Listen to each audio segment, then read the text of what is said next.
Imaginez la Terre il y a 420 millions d'années. Pas d'arbres, pas d'herbes, pas d'oiseaux, seulement de la pierre. Des continents nus, exposés à la brûlure du soleil, battus sans relâche par les vents et les pluies acides. La vie existe déjà, mais elle est retenue comme enfermée dans l'océan.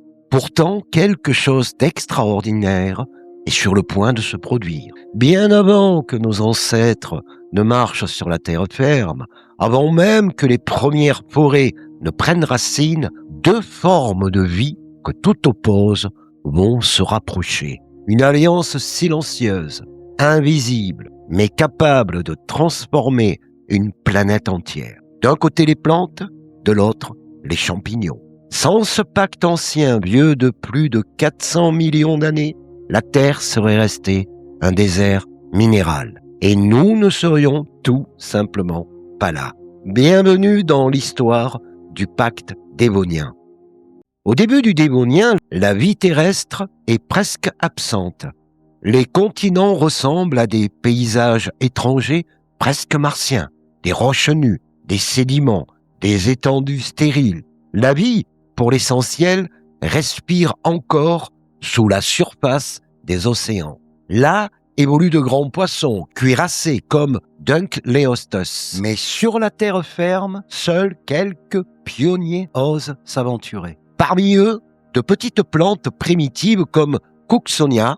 Elles sont minuscules, quelques centimètres à peine. Elles n'ont ni feuilles, ni racines, ni véritable tige. Elles restent proches de l'eau, comme si elles n'osaient pas s'en éloigner, car la terre ferme est encore trop hostile. Et surtout, elles portent en elles une limite fondamentale. Les plantes possèdent pourtant un pouvoir extraordinaire. La photosynthèse. Grâce à la lumière du soleil, elles transforment l'air en énergie, une source presque infinie. Mais il leur manque quelque chose d'essentiel, les minéraux. Pour construire leurs cellules, elles ont besoin de phosphore, d'azote, de potassium, d'oligo-éléments. Or, au Dévonien, ces éléments sont enfermés dans la roche.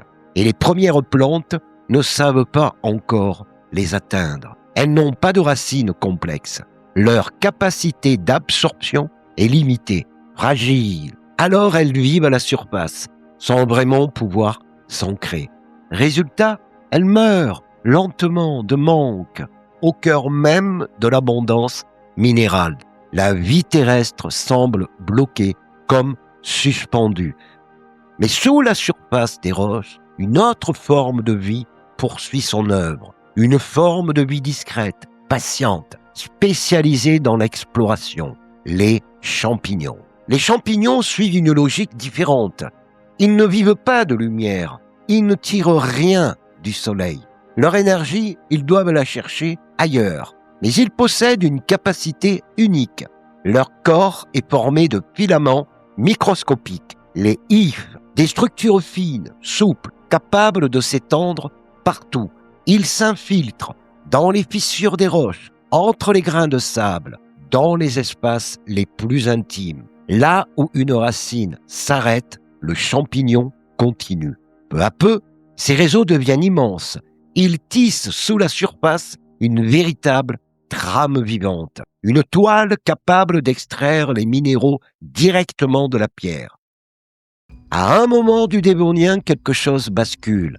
Un champignon entre en contact avec la plante primitive. Au lieu de prendre, il propose un échange. Le champignon offre eau, phosphore, minéraux.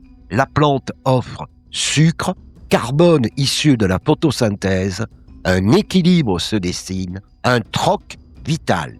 Le champignon pénètre alors les cellules de la plante, sans violence, sans rupture, pour coopérer. À l'intérieur des cellules végétales, une structure apparaît, fine, ramifiée, presque fragile. Elle ressemble à un arbre miniature. C'est l'arbuscule. C'est ici que tout se joue.